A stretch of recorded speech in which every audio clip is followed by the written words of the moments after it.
ઓ પદ્મની બેન, મારો સવાલ આજે તમને છે કે પહેલા તમે એમ કહો કે તમારે કરવું છે શું?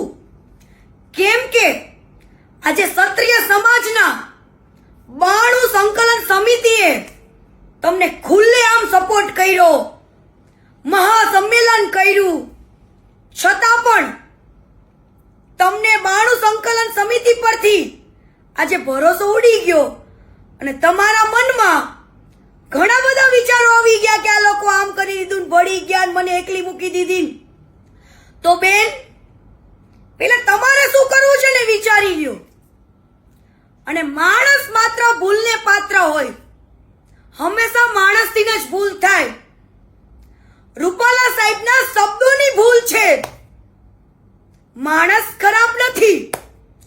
આજે રૂપાલા સાહેબે એમની આટલી જિંદગી સેવામાં જ નાખી દીધી, સેવા જ કરી છે, એ પણ 18 વરણને જોડે રાખીને.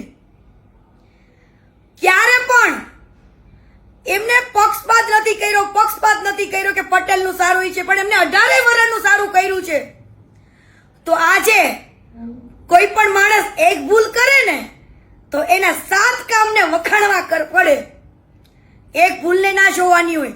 અને તમે પહેલા તો ક્ષત્રિય સમાજના આગેવાનને ઉશ્કેરો છો, આંદોલન કરાવો છો, અને આજે હટી જાઓ છો કે આ લોકો આવા છે તેવા છે એવું બધું બોલો છો.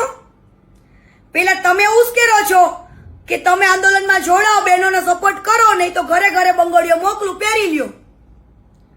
તો બેન, તમે તમારા સમાજનું સારું નથી બોલતા તો બીજાનું શું? પણ પદ્મિની બેન, યાદ છે ને કે તમારાથી પણ એકવાર ભૂલ થઈ હતી, દલિત સમાજ માટે બોલ્યા હતા, તો તમને દલિત સમાજે પણ મોટું મન રાખીને માફ કર્યા હતા, એ ના ભૂલતા. અને બેન, રૂપાલા સાહેબના શબ્દોની ભૂલ છે, એમને વારંવાર 3 થી 4 વાર માફી માંગી,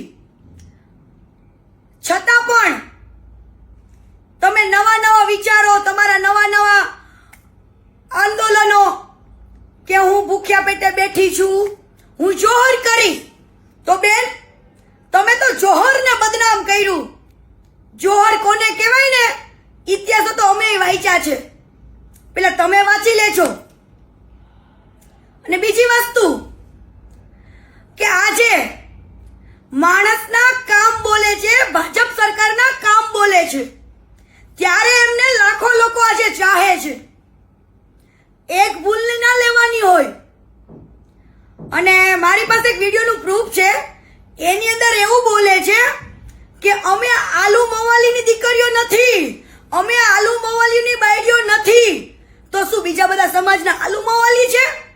તો તમે તમારી જીભ ઉપર કંટ્રોલ રાખો અને પછી બોલો. આજે ક્ષત્રિય સમાજે આટલું બધું હેલ્પ કરવાથી તમે એમને શું આપ્યું?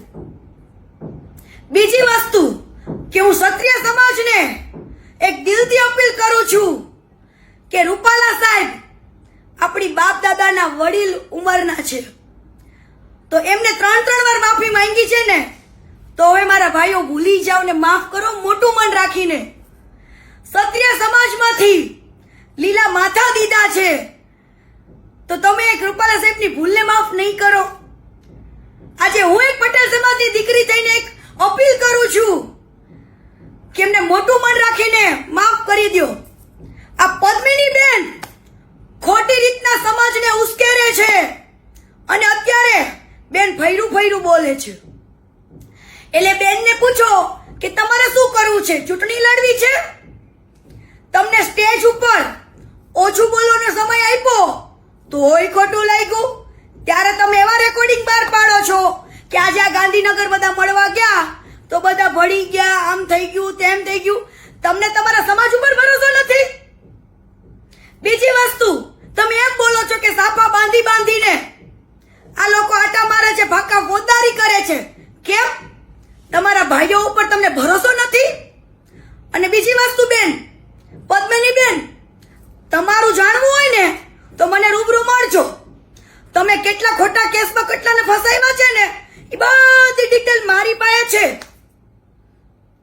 ને રૂપાલા સાહેબને મોટું મન રાખીને હું ક્ષત્રિય સમાજને અપીલ કરું છું કે એમને માફ કરી દો, મોટું મન રાખીને, અને સાથ આપો, સહકાર આપો. એ આપણા બાપ દાદાની ઉંમરના એક વડીલ છે. અત્યારે સાથની જરૂર છે. અને આ વ્યક્તિ લોકોને ઉશ્કેરે છે, ખોટી રીતના અવળા રસ્તે લઈ જાય છે. પટેલ સમાજને, ક્ષત્રિય સમાજને ઝઘડા કરાય એવું કરે છે. પણ ભાઈઓ, આપણે એવું નથી કરવું. જોડે મળીને સાથ આપીએ અને મોટું મન રાખીને માફ કરી દો મારા ભાઈઓ. જય માતાજી.